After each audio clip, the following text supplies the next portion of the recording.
Hello sir. हाँ बोलो। Sir मेरे जो है ना कमिटमेंट की प्रॉब्लम, मतलब मैं एक बात पे रह नहीं पाता, देन कोई थॉट आ जाता है तो उससे दूर नहीं हो पाता। कोई एग्जाम्पल बता सकते हो मुझे? एग्जाम्पल देता हूँ सर कि जैसे कि मेरे मान लो कोई थॉट है कि वो इंसान मुझे अच्छा लगना चाहिए बट मैं अच्छा क्यों नहीं लग पा रहा मेरे को, तो वो थॉट बार बार आएगा, वो इंसान मेरे को अच्छा नहीं लग रहा, अच्छा नहीं लग रहा, जो कि मेरे को लगना चाहिए। कोई इंसान आपको अच्छा नहीं लग रहा या बार बार आपके दिमाग में चलता है और जो अच्छा लगना चाहिए? जी सर। नहीं, आप ऐसा क्यों मानते हैं कि वो अच्छा लगना चाहिए? आप मानते हैं कि कोई म्यूचुअल अंडरस्टैंडिंग सही हो तो सर वो इंसान अच्छा ही लगना चाहिए ना। हाँ ऑब्वियसली अच्छा लगना चाहिए, लेकिन आपके मन में ये आता है कि वो इंसान अच्छा नहीं है। आपका उस इंसान से रिलेटेड कोई विशेष कार्य है, कोई विशेष उद्देश्य है? यदि विशेष उद्देश्य है तो मैं आपको सजेस्ट करूंगा कि उसके ऊपर बैठिए, बात कीजिए और बात करके मुद्दे को ख़त्म कीजिए। लिंगर ऑन नहीं रखना है दोस्त। लिंगर ऑन रखने से ये समस्याएं बढ़ जाती हैं, और ऐसा आपने एक व्यक्ति के मामले में, 2 या 3 या 4 व्यक्तियों के मामले में यदि ऐसा आपने किया है तो धीरे धीरे करके आपकी एक हैबिट डेवलप हो जाती है, जिससे आपको हमेशा ऐसा लगने लग जाता है।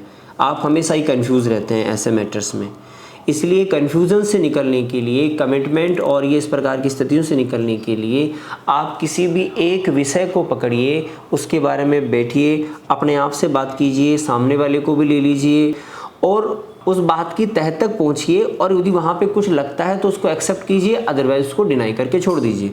मतलब किसी भी विषय में यदि या तो हमें बात करना या सोचना शुरू नहीं करना चाहिए, और यदि हमने बात करना सोचना शुरू कर दिया है तो फिर उसको अधूरे मामले को नहीं छोड़ना चाहिए। जो अधूरी डिस्कशन है, अधूरे जो मैसेज हैं या अधूरे जो भी क्रियाकलाप वार्तालाप हैं जो हमारे मस्तिष्क में सेव हो जाते हैं, वो हमें लॉस देते ही देते हैं। तो कभी भी अधूरी इन्फॉर्मेशन किसी को भी नहीं रखनी चाहिए, और ये आगे चलकर एक नहीं कई प्रकार की जो है डिजीज़ को सामने लेके चलती हैं। तो एक स्पष्ट अपना एक प्रिंसिपल बना लीजिए, एक नियम बना लीजिए। या तो किसी व्यक्ति के बारे में बात करेंगे नहीं, सोचेंगे नहीं, और करेंगे तो A to Z करके ख़त्म छोड़ेंगे। फिर यदि आपको लगता है कि किसी के विषय में आप बात नहीं कर पा रहे हो, किसी के विषय में आप जान नहीं पा रहे हो, तो फिर आप गूगल कर लीजिए, किताब पढ़िए, शास्त्र पढ़िए, कुछ भी पढ़िए। या तो शुरू मत कीजिए किसी व्यक्ति के बारे में, और शुरू करें तो हर किसी से डिस्कस करा के उस मुद्दे को क्लियर कर दीजिए। कन्फ्यूज़न या तो नॉलेज के अभाव में होता है या फिर आपकी आदत के कारण से होता है।